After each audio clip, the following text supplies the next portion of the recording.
Hello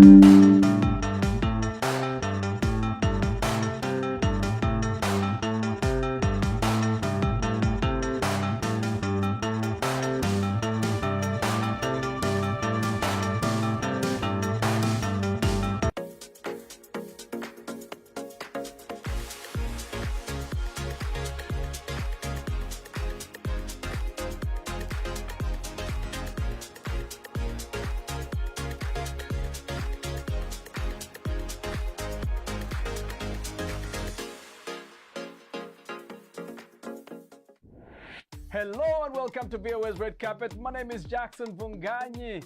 This week on the Red Carpet, we take a look at the Macy's Thanksgiving Day Parade.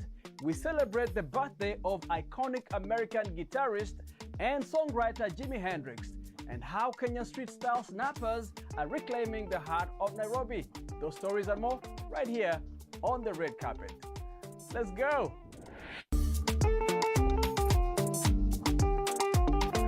More than 50,000 people gathered in Cape Town, South Africa as the festive season officially kicked off on the first day of December. The theme for this year's event was Cape Town, People of Hope, and crowds gathered in the heart of the city for the annual festive light switch on. People wore LED lit headgear and cheered as the mayor hit a switch to transform Cape Town's orderly streets into a medley of colors.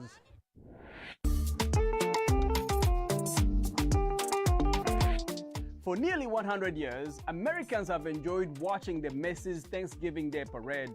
The spectacle is an annual tradition that aims to make millions of consumers feel connected to the department store. VOA's Dora Mekua looks at the parade preparation. Preparation for the Macy's Thanksgiving Day Parade begins up to a year before the extravaganza actually starts. Millions of Americans tune in to watch. There are well over 8,000 people that will march down the streets of New York in front of the 3.5 million viewers on the street and nearly 30 million at home. This year, 22 floats, 11 bands, and multiple performance groups will participate in the parade, along with 17 character balloons that can reach up to 6 stories tall. In the days leading up to the procession, Macy's, the U.S. department store that sponsors the parade, offered previews of what's to come. We're ushering in the holidays. So what we're trying to do when we create these floats and balloons is tell a quick, fun story that entertains, surprises, and delights. The night before the parade, these floats and balloons are folded down to the size of buses and driven from this New Jersey warehouse into New York City. The spectacle is 100 years old. The very first Macy's Thanksgiving Day Parade kicked off in 1924. It's become an American tradition that allows the department store to attach its name to one of the biggest U.S. holidays of the year. There's not a lot of things in American culture that last that long. In this era of digital communication and performance marketing, there's something just wholesome about a parade down the street that resonates with a lot of shoppers. The parade traditionally kicks off with a turkey and ends with the arrival of Santa Claus. It's Macy's way of reminding American consumers that the holiday shopping season has begun. Dora Mekua, VOA News, New York City.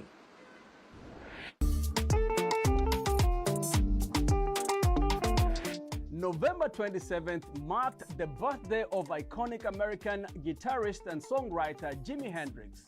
In his hometown of Seattle, the Museum of Pop Culture, inspired by his groundbreaking music, celebrated his enduring legacy with family members, former colleagues, and fans. Natasha Mzokvaya has the story. Jimi Hendrix spent two-thirds of his short life in Seattle's Central District. As a child, he often played in Lehigh Park near the shores of Lake Washington. Facing poverty and family challenges, he frequently skipped school and eventually dropped out. It was around this time that he learned to play the guitar, an instrument that would bring him worldwide fame. Jimi had a lot of diversity in his life, in his family life, as well as in his neighborhood in the Central District, which I think really helped to mold him in being more understanding and loving toward all people and cultures. He called himself West Coast Seattle Boy. The Museum of Pop Culture in Seattle celebrates his birthday every year, bringing together family members, fellow musicians, and multi-generational fans. Jimi Hendrix really was the original inspiration of our museum. We have the largest Hendrix collection in the world, over 6,000 objects related to Jimi Hendrix, and really, you know, from the content of the museum to even the shape and colors that you find in the museum, really trying to accentuate Jimi Hendrix's life, legacy, career, and his creativity. The museum invites visitors to explore their creativity. Some choose to decorate a paper guitar. Others try to play signature Hendrix riffs in the sound lab. He was one of my inspirations to play the guitar when I was younger. He played the guitar with a lot of passion, especially I was really interested in doing his live shows because I think he just shared a lot of emotion in his performances. I think we've all, being in America, have obviously been influenced by Jimi Hendrix. The soul from the guitar and letting the music and the guitar sing for him is awesome, and I think a great basis for R&B and hip-hop and rap today. Hendrix was known for his fiery performances, but blues musician Taj Mahal, who shared the stage with him several times, says in real life Jimi Hendrix was quite shy. He was very, very quiet, very gentle. Some people might misinterpret it, but no, he was very, very quiet. But once he got the guitar, it was a whole other person.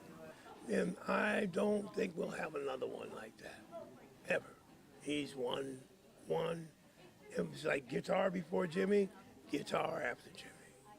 Janie Hendrix was only 9 when her brother died, but she says following the promise they gave to take care of each other, she dedicated her adult life to preserving his legacy, including the recent project, new documentary, Electric Lady Studios, a Jimi Hendrix vision.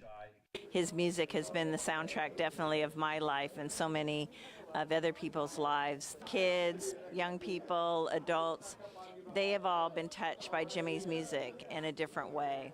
And it has been an inspiration, not only in the past, but the present and the future. Because really, even though as much as we all change and evolve, there's not too many new things under the sun.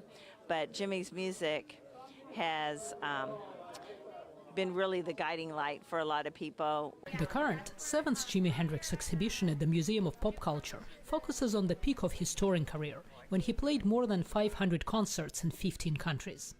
We have over 100 pages of handwritten lyrics from Jimi Hendrix, and almost all of them are on hotel or airline stationery, so you really get the sense that he is creating wherever he goes. Celebrating Jimi Hendrix's 82nd birthday is really just a celebration of that creative force in many different ways.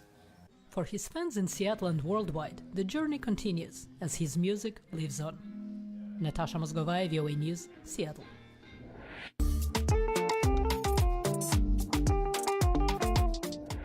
Enterprising young Kenyan photographers and TikTokers use the streets of Nairobi's central business district to earn some cash in a country where the UN estimates 67% of 15 to 34-year-olds are without a job.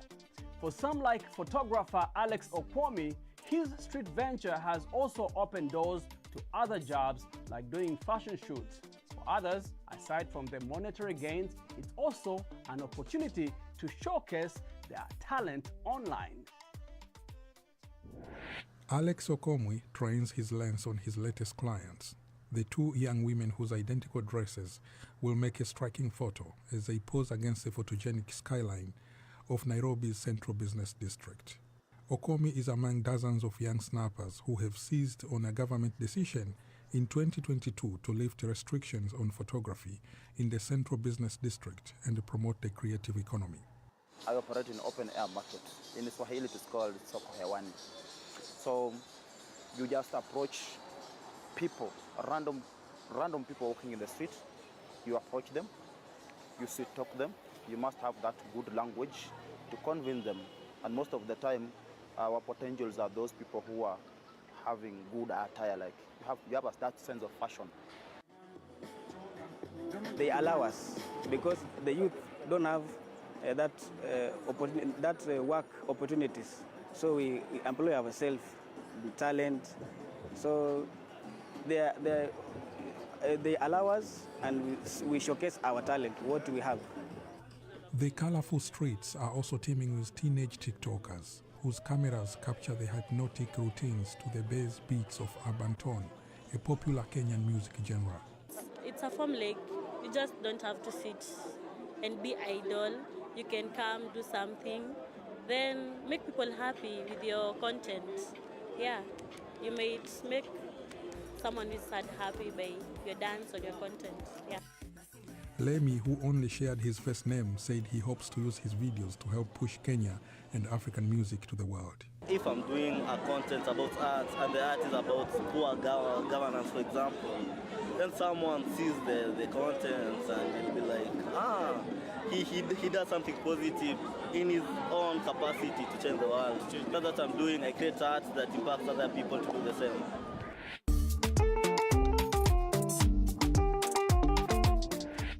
In the U.S. state of Colorado, a local youth hockey team wanted to give their counterparts in Ukraine a break from the constant threats of war.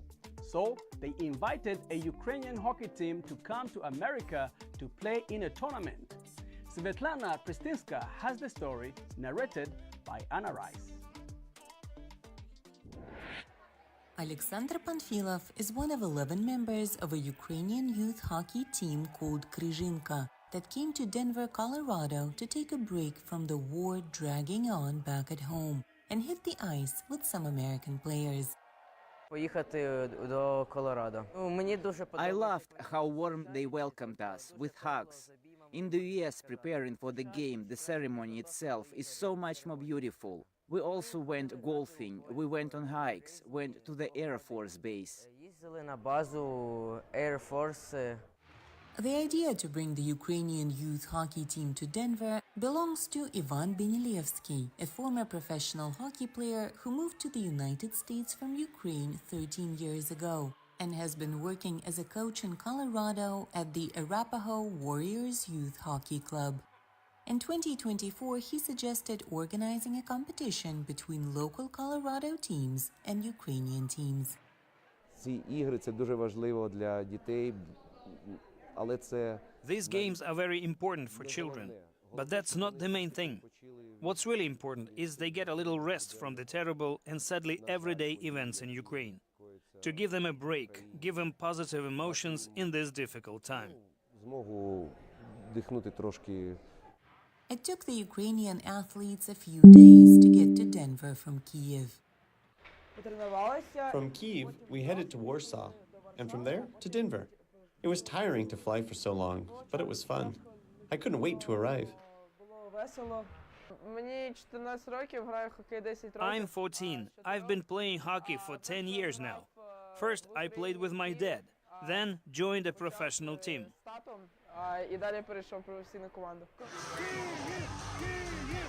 According to the U.S. Census, about 20,000 Ukrainians call Colorado home, and many of them came to support the Kyiv youth team. Of course, we came to root for them. We try and stay united, be together, attend various events. And for the American players, it was a chance to see how their skills matched up against opponents from overseas. And it's really exciting to play this team. It's a super new experience, something that probably a once-in-a-lifetime experience. That's really cool. Yeah, I think they're a really good team, you know. They got some big guys and can move the puck pretty well. The Kryzhinka Hockey Club director and coach Ihor Arhipenko says trips like this help his players get better. I'm sure kids will remember this trip for the rest of their lives. Organizers do so much. They are with us 24/7. I can tell you these are talented young men, and each of them has a promising future and career in Ukraine. We here in the US really believe that. The Ukrainian team went home winners. They won 4 out of 5 of the games they played. For Svetlana Pristinska in Denver, Colorado, Anna Rice, VOA News. Thank you for watching VOA's Red Carpet. I'm Jackson Vunganyi.